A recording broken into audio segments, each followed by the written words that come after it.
Стартуваме со дневникот на К1 телевизија. Економија, земјоделие, култура, живот. И во овој дневник ви ги пренесуваме најновите настани и случувања од Вардарскот и Квешкиот регион Македонија, светот и спортот. Што сега одбележа денешниот ден, останете со нас, ке погледнете веднаш по најавите.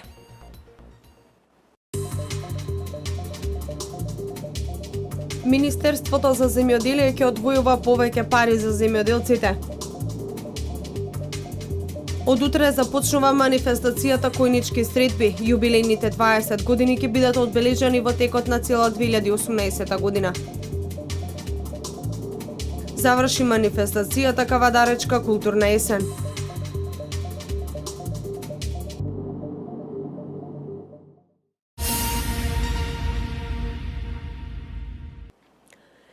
Земјоделците да бидат ослободени од административни трошоци, но и од обврската да поднесуваат даночни пријави. Се дел од новите измени во земјоделието кои ги најави министерот за земјоделство, шумарство и водостопанство Љупчо Николовски. Тој најави и враќање на персоналниот данок во целост, доколку имаат приход до 1 милион денари во тековната година. Земјоделците на кои земјоделството им е основна дејност и ќе имаат приход до 1 милион денари во тековната година, персоналниот данок ќе им биде вратен во целост, објави министерот за земјоделство, шумарство и водостопанство Љупчо Николовски. Тој истакна дека ова решение е во предлог законот за изменување и дополнување на законот за персонален данок. Со тоа, досегашното ослободување до 300.000 денари приход ќе се претвори во поврат на земјоделците со основна дејност што имаат приход до 1 милион денари. Тоа значи дека околу 65.000 земјоделци на почетокот на секоја година на своја сметка ќе добијат износ еднаков на задржаниот данок. Николовски рече дека со новите измени земјоделците ќе бидат ослободени и од административни трошоци. Ќе бидат ослободени од обврската да поднесуваат даночни пријави, а во нивно име тоа ќе го сторат откупувачите. По неселективната исплата на повеќе од 90 милиони евра за субвенции, зголемувањето на поддршката за голем број на култури, наред дојде и даночната реформа во делот на земјоделството. Партнерскиот однос кој што го градиме со земјоделците е се повидлив, а резултатите се неминовни. Министерот потенцираше дека со новиот буџет се најавуваат проекти и силна поддршка за модернизација на македонскиот аграр.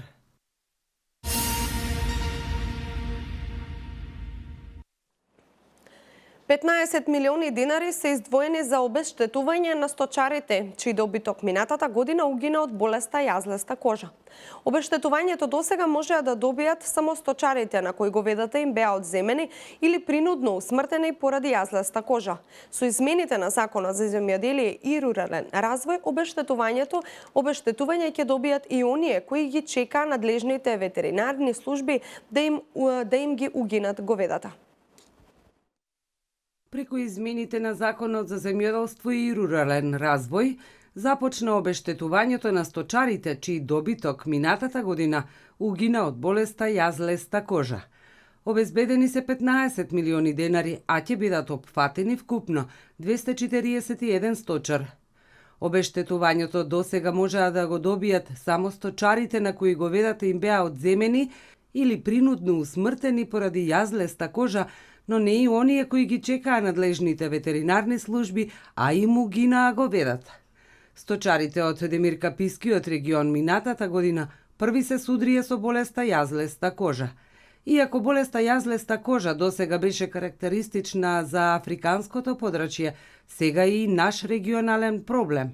Пред вакцинацијата бројот на заболени и сомнителни животни во земјава беше 0,3% од вкупната популација на говеда, додека во Бугарија и Грција беа регистрирани речиси 7500 случаи од оваа болест.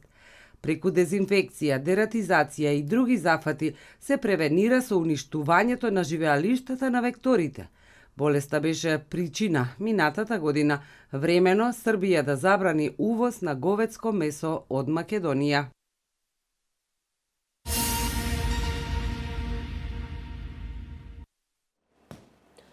Хуманитарна акција Дарувај од срце спроведе форумот на жени на СДСМ Велес.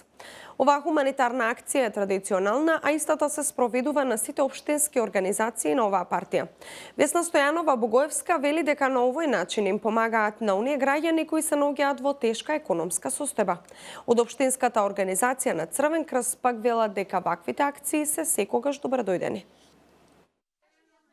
Пакети со облека и обувки за деца и возрастни беа донирани во Црвениот крст во Велес од страна на форумот на жени на СДСМ Велес, а во рамки на традиционалната хуманитарна акција Дарувај од срце.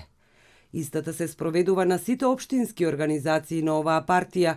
Сметаме дека со ова барем малку ќе им помогнеме на оние граѓани кои се наоѓаат во тешка економска состојба, истакна Весна Стојанова Богоевска. Сметаме дека на овој начин оваа акција секоја година понатаму ќе продолжува, но дека бројот на социјалните случаи на кои што навистина им е потребна оваа помош драстично ќе почне да се намалува. Од општинската организација на Црвен крст велат дека ваквите акции се секогаш добредојдени. Црвен крст е отворен за сите како општинска организација и сите се добредојдени за се она што сакаат да даруваат, да подарат на некого, да просториите на Црвен крст се секојдневно отворени за посетители кои што имаат потреба од ваква хуманост. Од форумот на жени на СДСМ најавија дека веќе од понеделник започнуваат со нови акции со хумани цели во пресред на новогодишните и божичните празници.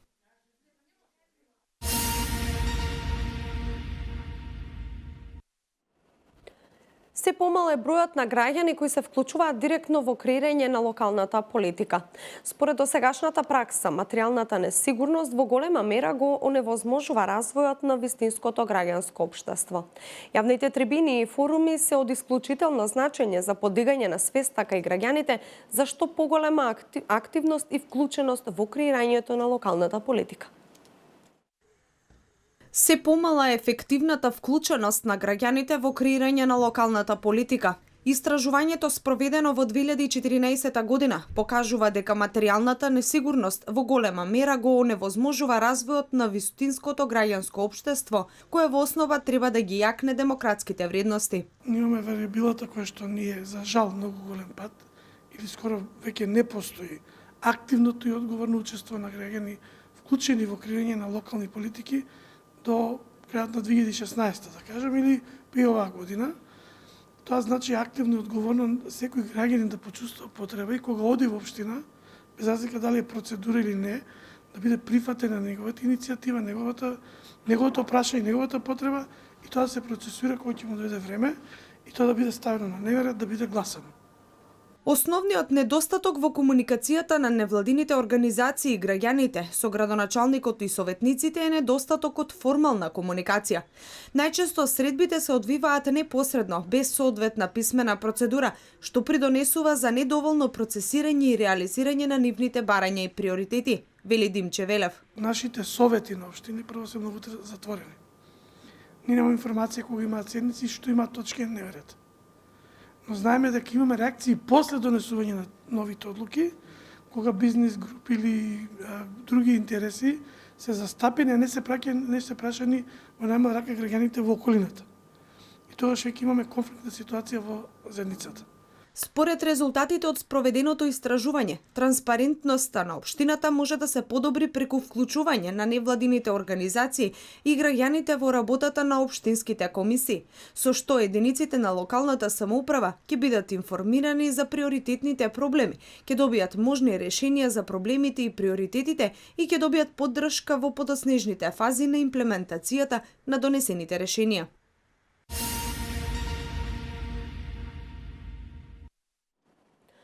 Од 18 декември стартува манифестацијата Којнички средби, која ќе трае во текот на целата наредна година.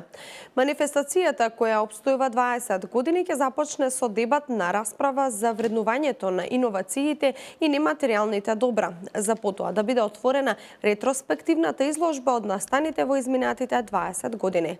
Љубомир Ракиџиев говори за вредноста на авторските дела и нивното препознавање од страна на институциите и граѓаните. И наша стратешка цел е со ова да порачаме према владата, према општина Велес локалната самоуправа, градоначалникот, да малку повеќе се зафанат за оваа тема, бидејќи суштината на оваа тема е да знаењата преточени во иновации, во авторски дела, од вашиот труд како новинарски, до ликовни дела, до сценарија, до изработени нови производи, технолошки постапки и така натаму, во суштина треба да се воведе систем на вреднување, а тоа во суштина значи до пласирање на пазарот. Значи до тој момент е потребно и наша цел е да се вклучат и банките, кои што во тој творечки труд и вреднување на таа, да кажам, нова вредност, бидат гаранции за добивање на дополнителни финансиски средства, за да можат фирмите и малите и средни предпријатија, особено младите, дипломци, магистри и така натаму, да влезат во бизниси за кои ние денес разговараме со Фондот за иновации, со Државниот завод за заштита на право од интелектуална собственост, па се до Нови Сад трае тоа. Значи, на Новосадскиот сајм оваа тема беше, каде што гласно говориме за тоа, доколку овој систем не се постави правилно, ние ќе живееме во општество со изопачени вредности. А зошто? Затоа што до денес овдека приоритети имаат во третманот општествен криминалците и останатите негативни индивидуи кои што по друга линија дојдоа до силни вредности без труд и без залагање.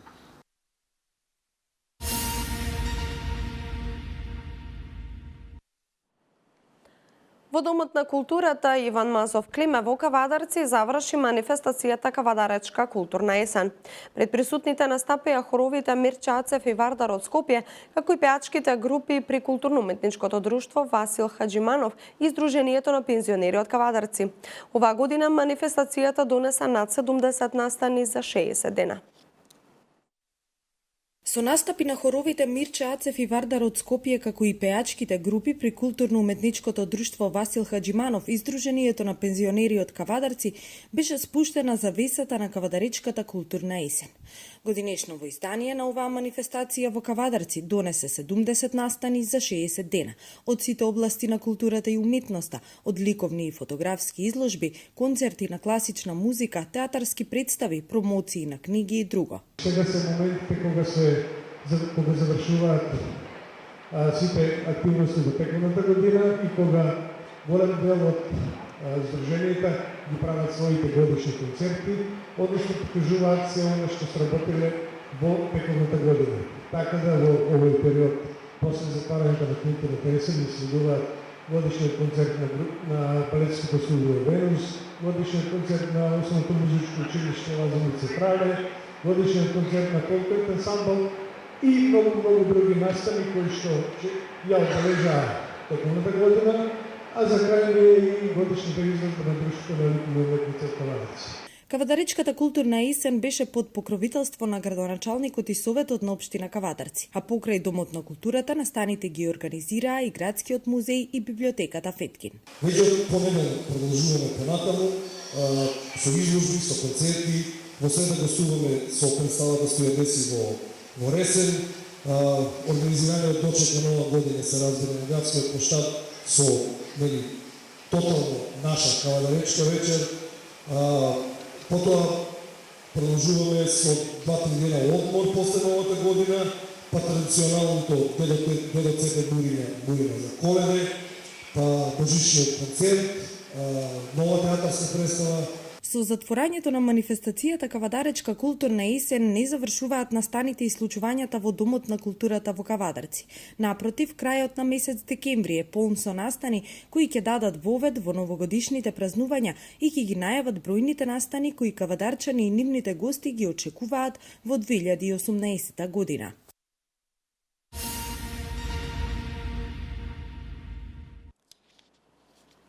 Премиерот Зоран Заев заедно со премиерите од земјите од Западен Балкан утре вечер во Брисел ќе присуствува на неформален состанок на покана на високата представничка на Европската унија Федерика Могерини.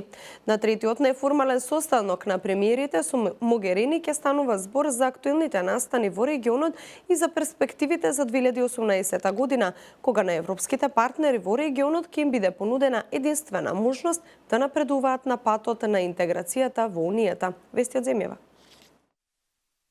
Премиерите на Република Македонија Зоран Заев и Република Албанија Еди Рама беа во посета на општина Пустец. Ова е начин да ги отвораме и да ги решаваме прашањата, истакнал Заев. Присуството на двајцата први луѓе на извршната власт во Македонија и во Албанија тука во Пустец е голема символика за унапредувањето на односите меѓу двете земји, бидејќи малцинските заедници се мостот на таа соработка и грижата за нив е од големо значење, рекол премиерот Заев по состанокот со представници на општината и граѓаните од Албанија со македонско етничко потекло.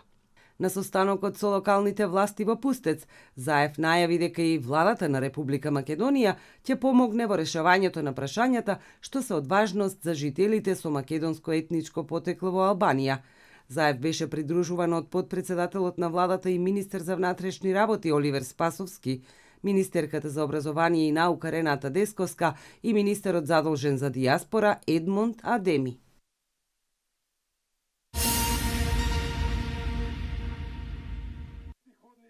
ВМРО ДПМН продолжува со протестите, а најавија дека секој втор ден ќе протестираат и пред истражниот затвор во Шуто Оризари. Во своето обраќање Владко Ѓорчев порача граѓаните да бидат на протест какво и да е времето. Тука сме да им порачаме на оние кои што неправедно се внатре, дека можат да ги чујат македонските песни со кои израснале. Тука сме да им порачаме дека не се заборавени. Тука сме да им порачаме дека надвор има многу луѓе кои ги чекаат пред се и над се нивните семејства, изјави Ѓорчев. Тој им порача на притворените дека секој ден се помалку ги поддржуваат оние кои што го вршат овој политички прогон. Ѓорчев напомене дека од ветувањата на оваа власт се затвораат фабрики, од чистиот воздух ништо и уште многу други работи.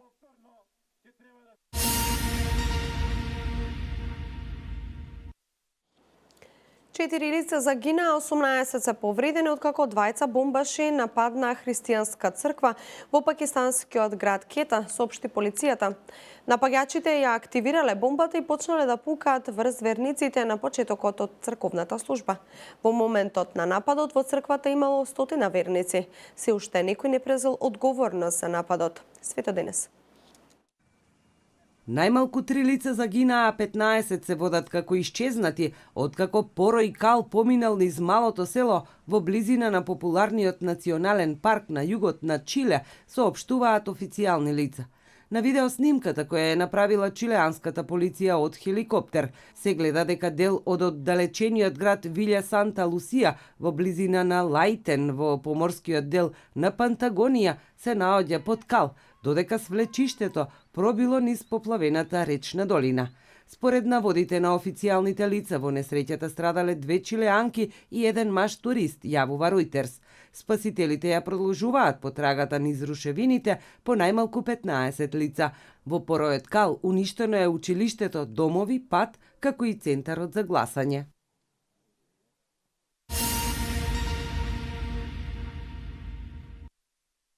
Американскиот председател Доналд Трамп во понеделник ќе изложи новата национална стратегија на Соединетите Американски држави, заснована на неговата политика Америка на прво место и во неа меѓу другото, јасно ќе ја означи Кина како конкурент, јавува Ројтерс. Агенцијата подсетува дека Трамп го пофалил кинескиот председател Си Џинпинг, но истовремено побарал од Пекинг да го зголеми притисокот на Северна Кореја во врска со нејзината нуклеарна програма и да ја промени трговската пракса, за истата да и одговара на Соединетите Американски држави. Се наведува дека официјалните лица кои инсистирале на анонимност рекле дека на националната безбедносна стратегија, која Трамп ќе ја изложи во текот на говорот, не треба да се гледа како обид за воздржување на Кина, туку како понуда, јасно да се согледаат предизвиците кои ги представува оваа земја. Официјалните лица рекле дека Трамп ќе ги изложи надворешно политичките приоритети и ќе ја нагласи посветеноста на одредбите на политиката Америка на прво место.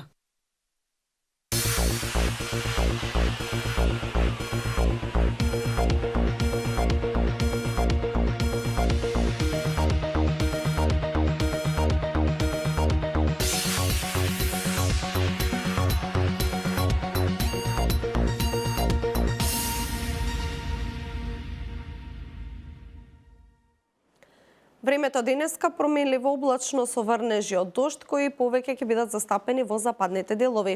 На планините ќе врне снег, а до крајот на денот снежната граница ќе се спушти до околу 600 метри надморска височина. Ќе дува умерен северен ветер.